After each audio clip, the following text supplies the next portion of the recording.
Nung dumating si Jesus Christ dito, na tao, that body and the blood ay, ang purpose nito is to die para ma-redeem ang tao at may reconcile ito sa Diyos.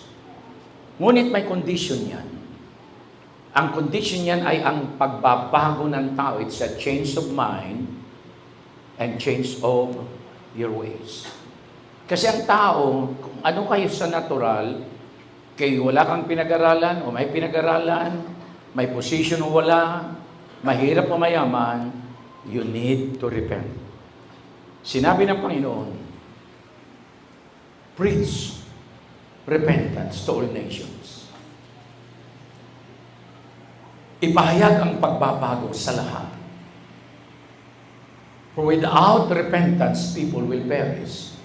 Ano man ang kanyang condition dito sa ibabaw ng mundo ito. Because there's only one way upang ang tao ay may reconcile sa Diyos. At ito ay sa katawan ng Panginoong Jesucristo. Siya ang nagdusa. Siya ang napako sa krus. Siya ang namatay. Muling nabuhay. Now, nung si Jesus Christ ay nabuhay na maguli, hindi sa kanyang sarili. Nung nabuhay na maguli siya, hindi na siya tao. Romans chapter 8, kaya siya nabuhay after 3 days, kasi 3 days yung covenant, na kailangan 3 araw na yung katawang yan ay mamatay at may living for 3 days. Kasi ang huling kaaway na kanyang gagapiin ay ang kamatayan. So ang Diyos pumunta doon sa lake of fire upang lagutin yung tanikala ng kamatayan. Bakit? Tapos na yung redemption, yung dugo na natigis sa katawan ng Panginoong Jesucristo. So the last enemy that shall be destroyed is death. Now in the book of Romans chapter 8, after 3 days, yung Diyos na umalis sa kanya in the book of Matthew chapter 27, pakiklik mo na yan. Matthew chapter 27. Sinabi niya roon, ilay lama sabachthani, which being interpreted as, my God, why hast thou forsaken me? Umalis ang Diyos. Bakit? Kailan ba pumasok ang Diyos sa katawan niya? Noong si Christ ay mabautismuhan in the book of Matthew. After na mabaptize siya sa tubig sa pamamagitan ni John, may tinig sa langit. At sinabi niya, this is okay. And lo, a voice from heaven saying, this is my beloved Son in whom I am well pleased. So ang tao, maging kalugod-lugod ka lang sa Diyos pagpasok sa iyo ng Holy Spirit. Without the Holy Spirit, God considers you as an animal. And lo, a voice from heaven saying, this is my beloved Son, in whom I am well pleased. Okay, mula doon sa unang verse. 15. And Jesus answering said unto him, suffer it to be so now. For thus it becometh us to fulfill the righteousness. Then he suffered it. 16. And Jesus, when he was baptized, went up straightway out of the water, and lo, the heavens were opened unto him.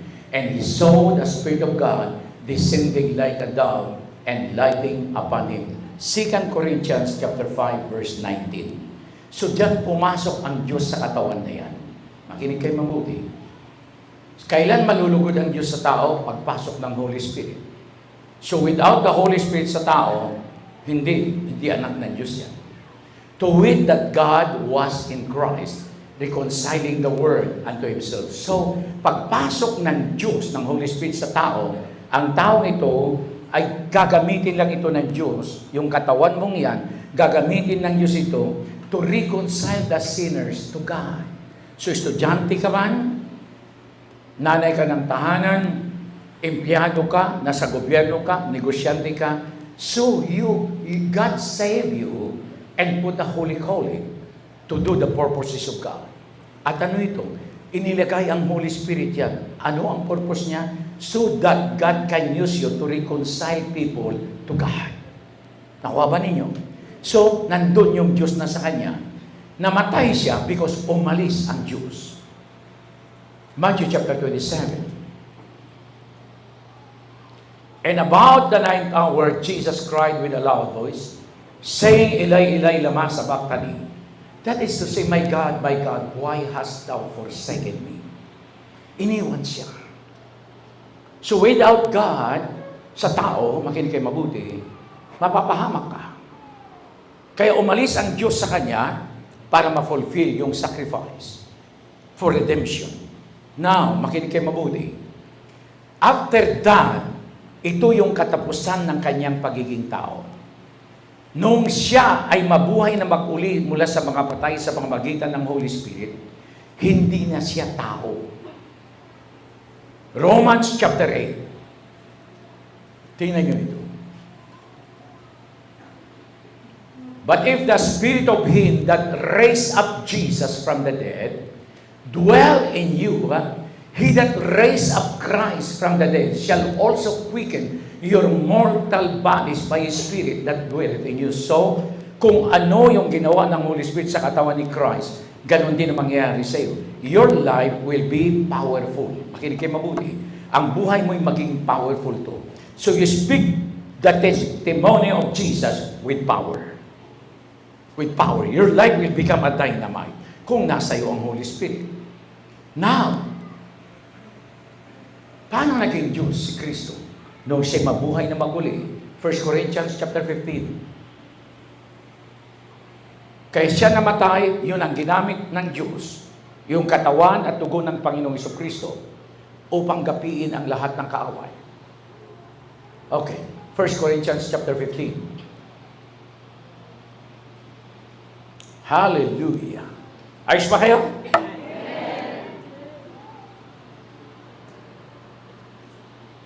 Okay. For He must reign till He hath put all enemies under His feet. The last enemy that shall be destroyed is death. So ang kanyang gagapin na huling kaaway ay kamatayan dahil ang tao sentensyado sa kamatayan sa apoy ng impyerno for eternity. Yung katawan ng tao, pag namatay na yan, babalik sa lupa, alabok na yan. Pero yung kaluluwa ng tao walang kamatayan, maaaring sa impyerno, lake of fire, o sa new heavens and new earth na kasama ni Jesus upang maghari na kasama niya. Ilan kayo dito ang maghari kasama ni Jesus Christ? Pagkakasalamat, dapat masaya ka. At yung mag-asawa, magkatabi dapat. Hindi yung nasa harap yung isa nasa likod.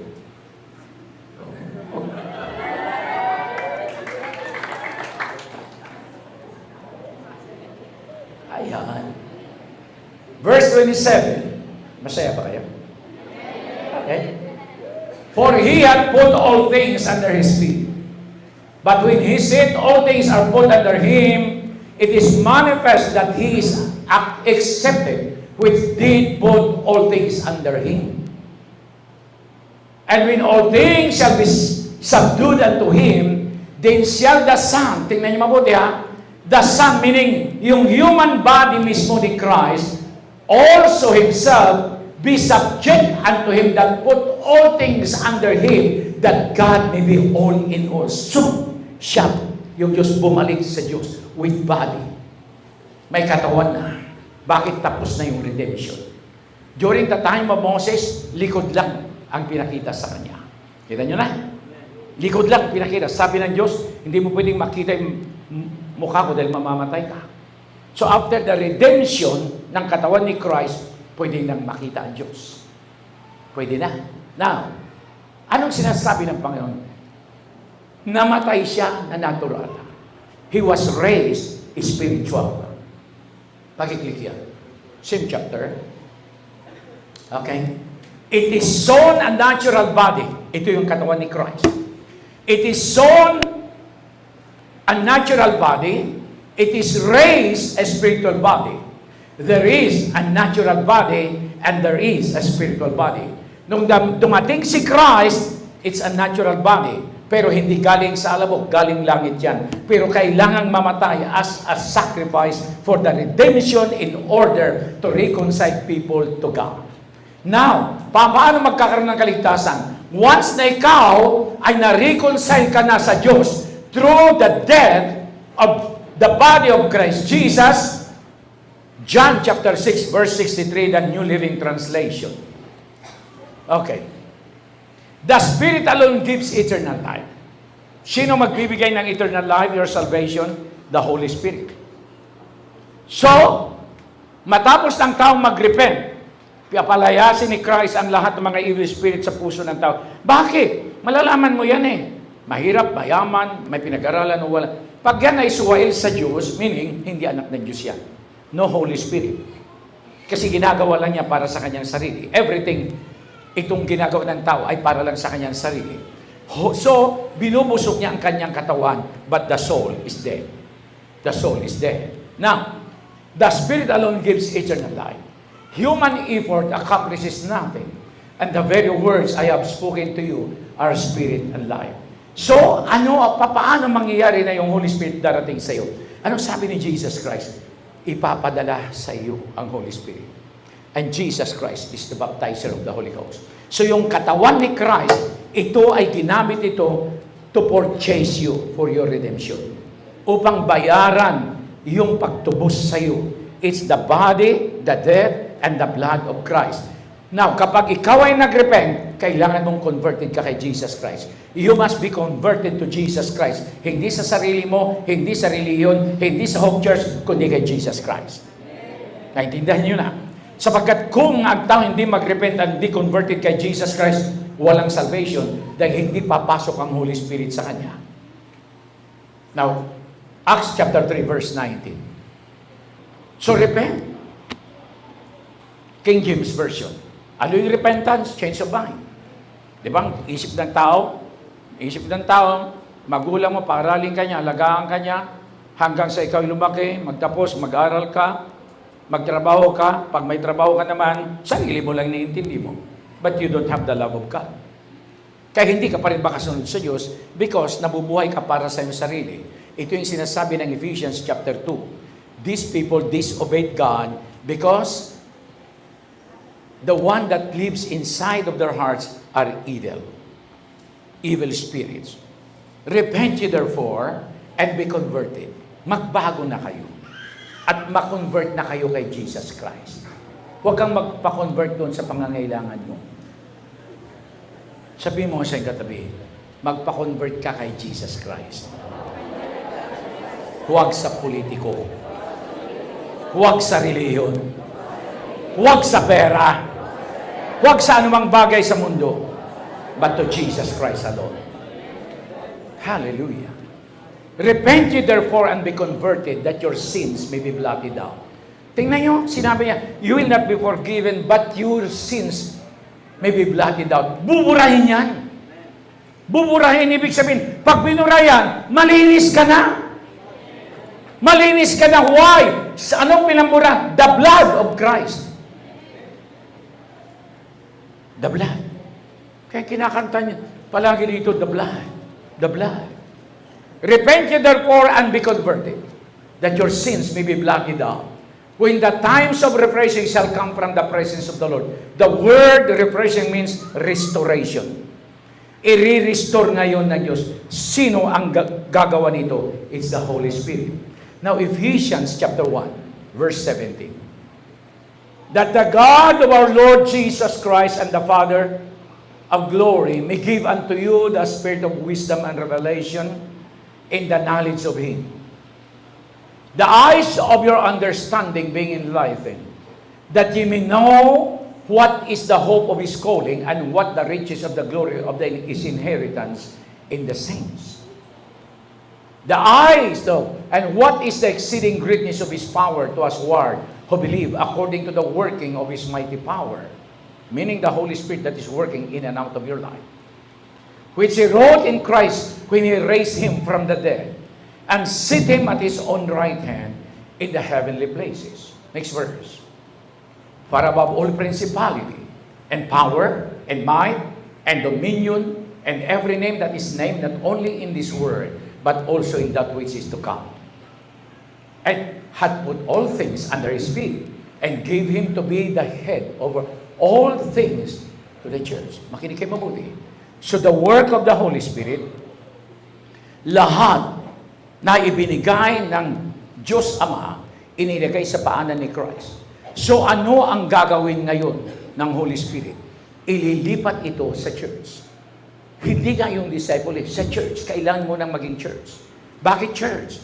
Kasi yung tao na ito, church siya, dahil nasa kanya ang Holy Spirit.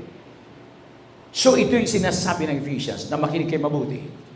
Maaaring magtatanong kayo, marami pa akong problema sa buhay. Now listen, in the book of Hebrews, chapter 2.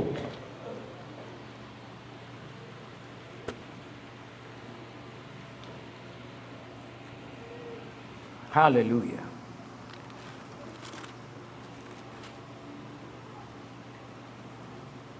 Reading from verse 11.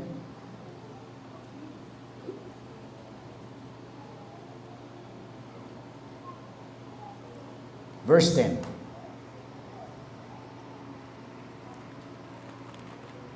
Sa New Living Translation. Unawain niyo mabuti. I hope God will give you the understanding. God, for whom and through whom everything was made, chose to bring many children into glory. And it was only right that He should make Jesus, through His suffering, a perfect leader, fit to bring them unto their salvation. Makinig kayo mabuti. Verse 11. So now, Jesus and the ones He makes holy have the same Father. That is why Jesus is not ashamed to call them His brothers and sisters. So hindi kayo kinakahiya. Ang tawag nga niya sa'yo, kahit makulit ka pa, brother ka niya. Kung totoong anak ka ng Diyos. Ilan siguro anak na ng Diyos? May testimony ka, namamangha ng mga tao sa'yo, pakita sa kamay. Pag hindi pa namamangha, nadidismaya yan. Kaya, maliwanag. Ilan sa inyo dito, tawag ni Jesus yan, brothers and sisters. Ilan sa inyo dito? Raise your hands. Tapos sa kamay. Hindi ka lang anak ng Diyos, but brothers. Minsan tawag ka ni Jesus, friend. Kaya si Abraham, kaibigan siya ng Diyos. Gusto bang maging kaibigan ng Diyos? Para maging kaibigan ng Diyos, sinabi niya dito, sinusunod ang lahat ng mga salita niya. So you will become the friend of God. So now, Jesus and the ones He makes holy, sinong gagawa? Jesus. Meaning God. Hindi Christ, but God. That is why Jesus is not ashamed to call them His brothers and sisters. Isipin mo, hindi tayo kinakaya. Hindi kayo kinakaya ng Diyos. Kita mo yan? Samantalang ikaw tamimi ka, dahil hindi kanya kaibigan, hindi kanya kapatid, hindi kanya anak. Ngunit ang mga tunay na anak ng Diyos, makinig kayo mabuti, ipinagmamalaki ka pa niya. Naalala ko tuloy si Job. Sabi ni Satan, nakita ko si Job. Sabi ng Diyos sa kanya, saan ka pala galing, Satanas? Papunta roon, papunta rito. Nakita mo ba yung aking anak na si Job, wala siyang katulad sa babaw ng mundo? Sabi niya, kaya naman pinagpapala mo, kaya naman siya ganun dahil pinagpapala mo. Sabi niya, kung mayroon kang nakita na mali sa kanya, banatan mo. Nakita doon sa kanya, kay Job, kinonsinti yung anak, mga anak at saka asawa. Kasi biglang yumaman eh. Wala silang katulad sa kanilang panahon. Siyang pinakamayaman. Sabi ni Satanas, kaya lang naman ganito, ganyan eh. Di siya may tirahin mo, pero hindi mo siya pwedeng patayin. Kaya mahalaga rin ito, advice sa mga magulang. Bawat isa sa inyo. Pag nakikita mo yung anak mo, kapatid mo, magulang mo, na hindi siya nabubuhay na alinsunod sa Diyos, rebukein mo yan. Rebukein mo yan. Hindi baling masaktan, huwag lang mapunta sa impyerno. Paluin mo, kasi ang Diyos nagtuturo naman na paluin ninyo eh. Huwag lang siyang mapunta sa impyerno. Kaysa naman pinababayaan mo lang. O anak, alam mo, wala kang katulad, anak. So ngayon, dahil si Satan is the great accuser, guilty, si Job, mababasa yung the book of Job.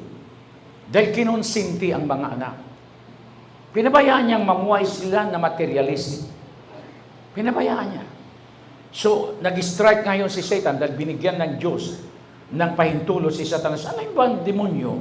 Hindi naman makagagawa yan kung hindi pahintulutan ng Diyos eh. Kaya pahintulutan ng Diyos yan because of the disobedience.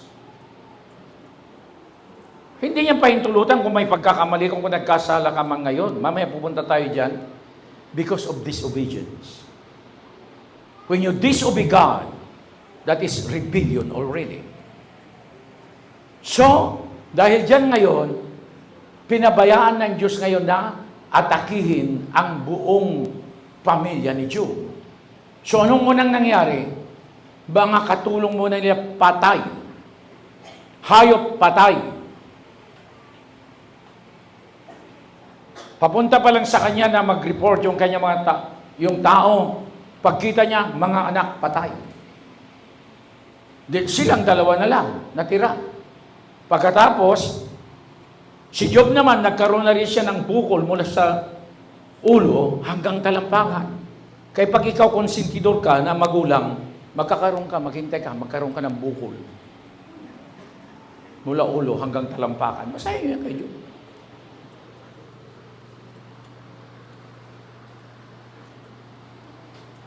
Sabi nung asawa, yung Diyos mo, Job, itakwil mo na yan. Ubus na lahat. Sabi niya, paano ako magtatraidor sa Diyos ko? Namatay din ang asawa niya. Siya na lang natira. Kaya, minsan, may mga pamilya na ganyan nangyayari. Kasi nga, ayaw mong ituwid eh. Ayaw mong ituwid. Masyado kang malambot. Sabi mo sa iyong katabi, kung nasa iyo ang Holy Spirit, dapat layon ka. Sige nga, paano layon? Oh. Tuta naman yan eh.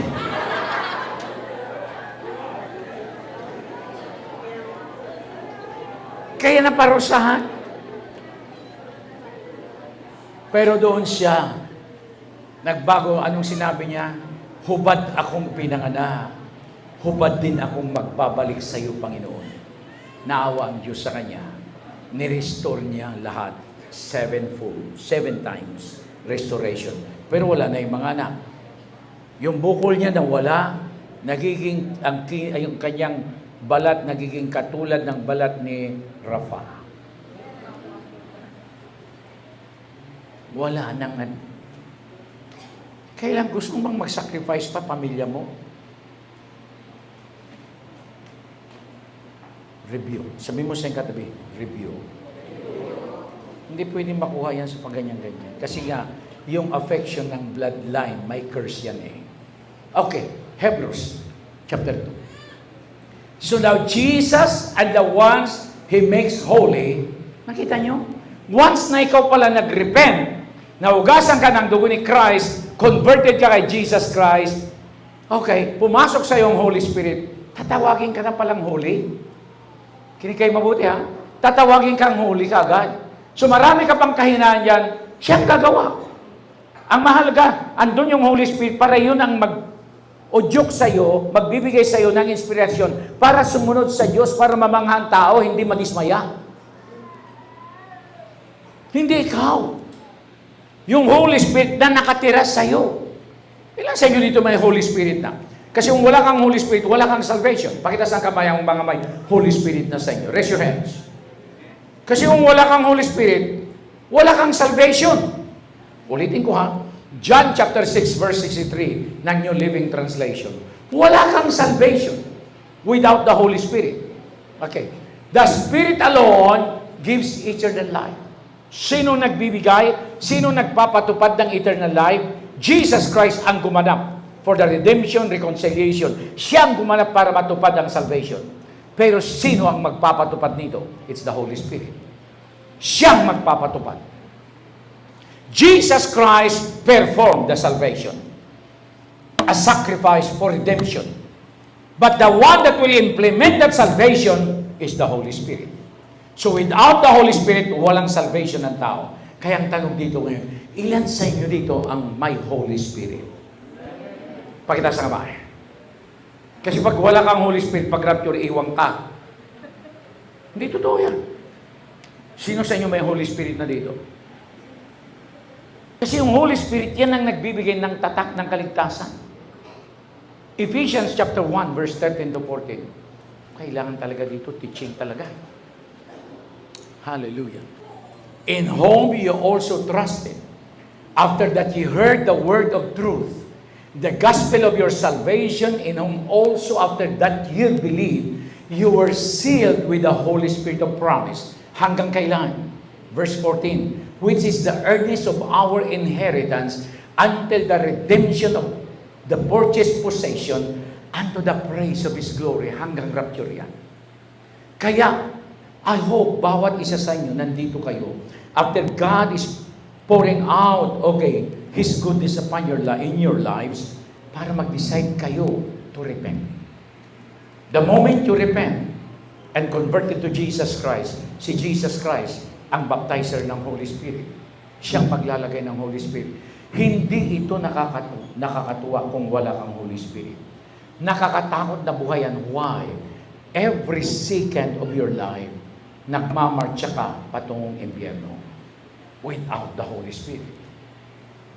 Ano man ang condition ng buhay mo sa ngayon, ano man ang status ng iyong physical na buhay, without the Holy Spirit inside of your life, makinig kayo mabuti, nagmamarcha ka sa bawat pintig ng rilo papuntang impyerno. Ang advice ko lang yan, repent and be reconciled to God. Repent and be converted to Jesus Christ. Hanggat hindi ka converted kay Jesus Christ, the Holy Spirit will not come in. Go back to you, Hebrews chapter 2. Hallelujah.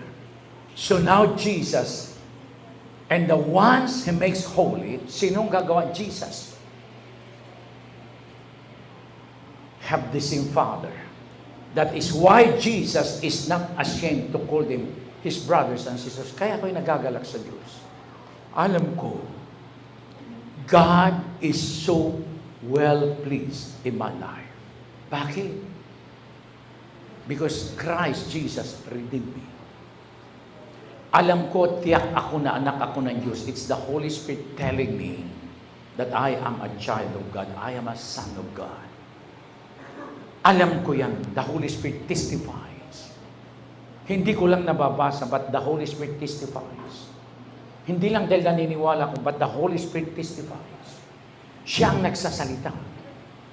I hope ganun din sa inyong lahat. Verse 12. For He said to God, I will proclaim your name to my brothers and sisters. I will praise you among your assembled people. He also said, I will put my trust in Him. That is, I and the children of God has given me. Tingnan nyo? Sinong nagbibigay? John chapter, anong sabi niya? John chapter 17 ba yun? Sabi niya, ang Diyos, chapter 6, ang Holy Spirit ang nagdadala kay Christ. Makinig kayo para ikaw ay maging anak ka ng Diyos. Ito naman ito rin, inuulit lang niya. He also said, I will put my trust in Him. That is, I and the children of God has given me. Verse 14. Because God's children are human, being made of flesh and blood, the Son also became flesh and blood. Now look si Christ mismo, ganun din tao rin with blood and flesh. Because God's children are human being, tayo, bilang mga anak ng tao, we are human being, but redeemed by the blood of Jesus Christ. We repented, converted to Jesus Christ. We have the Holy Spirit because God's children are human beings made of flesh and blood. The Son also became flesh and blood. For what purpose? For only as a human being could He die. And only by dying could He break the power of the devil who had the power of death. Next verse.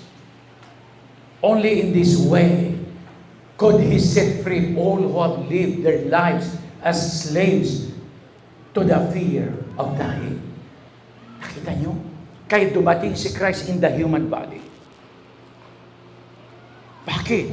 Upang yung mga tao na anak ng Diyos din, na still in the human body, flesh and blood, ginawa ka ngayon na matuwid at banal because of the Holy Spirit that dwells inside. Dahil sa banal na Espiritu na nakatira na sa iyo, hindi ikaw ang gumagawa ng kabanalan mo, the Holy Spirit. Ang banal na Espiritu ngayon. I said the Holy Spirit. So anong gagawin ng Holy Spirit sa iyo? The Holy Spirit will transform you from glory to glory. Not your outward appearance, but from the soul. In order for you to give you the enabling grace to obey and serve God, to do the purposes of God in your life. And that's the Holy Spirit. Ito na, makinig kayo mabuti. And your life will become powerful. Yung buhay mo ngayon ay maging powerful yan. I hope naintindihan niyo ito. Akala mo kapag nandito ka sa loob ng Hope Church, anak ka ng Diyos, hindi. Ang Holy Spirit ang magsasabi na ikaw anak ka ng Diyos. If you have the Holy Spirit then, ikaw ay anak ka ng Diyos. Without the Holy Spirit inside of your life, hindi pa anak ng Diyos. Maliwanag ang John chapter 6, verse 63. It is the Holy Spirit that gives eternal life. Holy Spirit lamang. Why? Siyang magpapatupad sa ginawa ni Jesus Christ sa krus ng Kalbaryo. Ano ang gagawin mo? Repent. Mag-repent ka. Repent and be converted to Jesus Christ. Maganda na nandito kayong lahat. I hope sa susunod kasama niyo buong pamilya niyo, kaibigan, kamag-anakan, upang sila'y marinig din nila na ang kaligtasan ay walang iba kundi sa pamamagitan ng ginawa ng Panginoong Jesucristo sa krus ng Kalbaryo. Yung ginawa kasi ng Panginoon, makinig kayo mabuti, dati ang Diyos hindi nakatira sa tao. Ang dahilan kung bakit si Christ ay dumating at ibinigay ang kanyang buhay, dugo, namatay, upang sa gayon ang tao kapag siya'y nagbago na, si Jesus Christ ngayon i-reconcile kanya upang ang Diyos ay titira na sa puso mo. Siya ngayon ang titira na sa iyo. Meaning once na ang Diyos ay nakatira sa iyo, you will become the dwelling place of God, the habitation of God. At doon matutupad ang lahat ng sinabi ng Diyos sa iyo. Siya ang magpapatupad sa lahat. Makinig kayo mabuti. In the book of Colossians chapter 1, ano ang gagawin ng Diyos kung nasa iyo na? Siya ang maglilipat sa lahat. Gagawin kanya ngayon karapat-dapat na makabahagit matanggap mo ang mga mana ng mga banal. Makinig kayo mabuti. Ang mga mana ng banal, ang magpapatupad dito walang iba kundi ang Holy Spirit. So without the Holy Spirit in your life, magsisikap ka palagi sa buhay. At kapag ikaw nagsikap ka, tumunlad ka ng konti, you become so proud, living a hypocrite life. Nabubuhay kang isang hipokrito without fear of God. Kaya, tanungin mo ang sarili mo ngayon. Ako nga ba'y anak ng Diyos? Anak ka nga ba ng Diyos? Kung hindi ka pa anak ng Diyos, you are not sure. Now is the time for you to repent. Pagbago ka na. Bawat sandali na lumilipas sa iyo, hindi na ito muling babalik pa. Hindi yan babalik. Itong pagkakataon ito, hindi na muling babalik sa iyo. Your yesterday will not come again tomorrow. Never. Wala na. Tapos na yan. So habang may panahon pa ang Diyos sa iyo, make a decision to repent and be converted to Jesus Christ. Yun lang ang pag-asa mo. Yun lang. And then, Kapag ikaw nag-repent, siya ang magbibigay sa iyo ng Holy Spirit. Pag nasa iyo ang Holy Spirit, ang buhay mo magkakaroon pagbabago ito. Matutupad yung sinabi ng Panginoon. Makinig kayo mabuti. 2 Timothy chapter 1, verse 7 to 9. Pakinggan niyo ito. King James Version. For God hath not given us the spirit of fear, but of power and of love and of a sound mind. 8. Be not therefore ashamed of the testimony of our Lord. Nakinig yung nabanggit ko kanina. Kaya ano ka man, bata ka man, estudyante ka man, empleyado ka man, negosyante ka man, o nasa bahay ka lang, you always speak about the testimony of Jesus. Walang lalabas sa bibig mo kundi yung ginawa lamang ng Diyos sa iyo. Hindi yung ginagawa mo, kundi yung ginagawa ng Diyos sa iyo. Hindi yung ginagawa ng kung anumang tao, yung ginawa ng Diyos sa iyo. Katulad ng ginawa ng lalaki matapos na palayasin ni Jesus Christ ang mga evil spirits sa kanya in the book of Mark chapter 5, dapat yan ang makita sa buhay mo. The testimony of Jesus Christ. Alam niyo ba, kahit saan ako magpunta, kahit sinong kausap ko, wala akong ibang sinasabi kundi yung ginawa ng Diyos sa akin. Ilang taon na rin akong na-born again since 1982. Walang lumalabas sa bibig ko kundi about the things that God has done and how God manifested His mercy. Ito ang testimony ni Jesus Christ. Be not thou therefore ashamed of the testimony of our Lord, nor of me His prisoner, but be thou partaker of the afflictions of the gospel according to the power of God.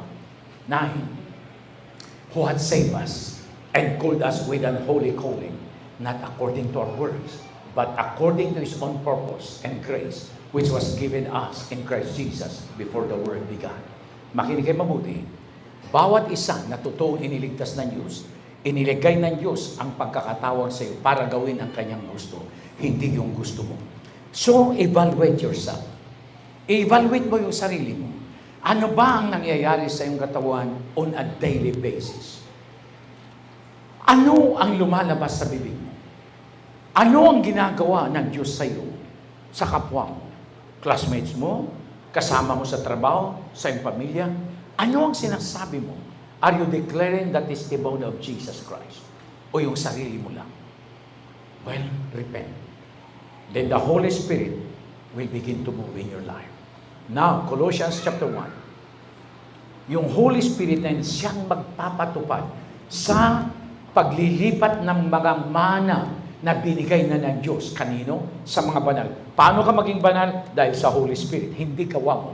Hindi ibig sabihin mabait ka, banal ka. No. Hindi ibig sabihin tahimik ka, banal ka. No. Hindi. Si Judas nga tahimik yun. Mabait din yun si Judas. Ngunit Judas siya. Judas talaga siya. See? So hindi yun. It's the Holy Spirit that will make you holy. Ang banal na Espiritu lamang ang gagawa upang ikaw ay kanyang pabanalin.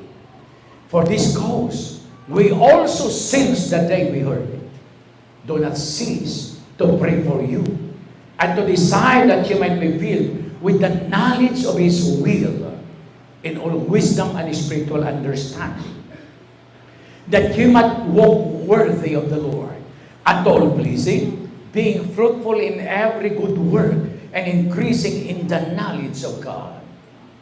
Sa New Living Translation, verse 10. Then the way you live will always honor and please the Lord. So what is the purpose of God? Bakit kayo niligtas? So that you will give glory and honor to God. Sa lahat ng bagay. Sa lahat ng bagay. Di ba pinag-uusapan lagi yan? Kapag nasa likod, si pastora laging laging yung pledge. Di ba? Pledge. Hindi kang mga magpagbibigay. Because, hindi ka naman anak ng Diyos. Natural lang na ang tao madamot siya. Why? Because, hindi anak ng Diyos yan eh. Kaya nga lagi kong itinuturo sa mga pastors, kailangan nilang makita ang buhay nila. Because hindi po pwedeng maging generous yung tao na yan hanggat hindi nagbabago yan. Selfish yan. Why? The one that lives inside of the heart of that person is devil. Kaya ganun siya. Nakita niyo si Zacchaeus? After that conversion, anong sabi niya, Panginoon? Kalahati ng kayamanan ko'y pamimigay ko. Yung mahirap na tao, anong sabi nila? Galak na galak sila, punong-puno ng kagalakan ang kanilang puso't nag-uumapaw. At ito'y nagdulot sa kanila ng masaganang pagbibigay. Why? Because the Holy Spirit dwells inside of their hearts. So ang tao, wala siyang paghinayangan, wala siyang ipagdadamot dahil alam niya na ang kanyang existence is to glorify God. Hindi upang busugin yung kanyang katawan at mamuhay siya ng punong-puno ng hypocrisy. No, but to glorify God. Then the way you live will always honor and please the Lord. And your lives will produce every kind of good fruit. And all the while, you will grow as you learn to know God bitter and bitter and bitter and bitter. You will grow. You will grow. You will learn and experience more of God. Hindi mo lang nababasa ito. Bawat salita nito, mararanasan mo sa buhay mo. Verse 11. We also pray that you will be strengthened with all His glorious power, meaning the ability, the dynamite. So you will have all the endurance and patience you need. May you be filled with joy. So sa lahat ng sandali, punong-puno ka ng kagalangan. Hindi ka tulad yung mga nasa loob ng Hope Church, ang lulungkot ng mga mukha nila. Tingnan mo yung katabi mo.